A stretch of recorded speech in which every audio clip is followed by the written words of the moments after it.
বিসমিল্লাহির রহমানির রহিম। 10 জন বন্ধু আপনারা এক জায়গায় হয়ে আড্ডা দিতেছেন, গল্প গুজব করছেন।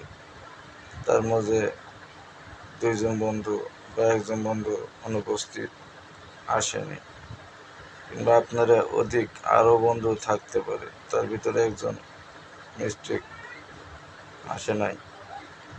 তার সম্বন্ধে কোনো আলোচনা আপনারা করতে পারেন না, যে আলোচনার মাধ্যমে ওই বন্ধু শুনলে কষ্ট পাবে।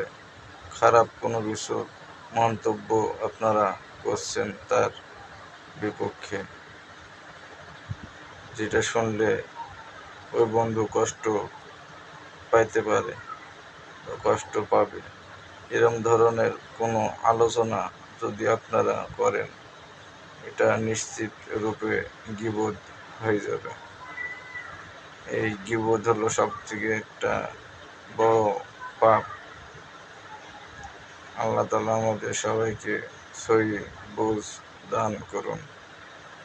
গীবত থেকে বাঁচার জন্য কোনো সমালোচনা, কোনো বন্দুকলি, টিটকারি তামাশা করা যাবে না, যেটা করলে আরেকজনা মনে কষ্ট পেতে পারে।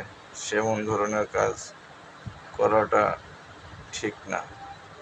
তাই গীবত থেকে আমাদের সবাইকে বাঁচতে হবে, গীবত করা যাবে না।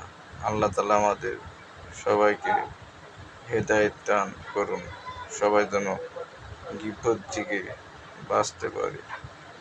আমিন।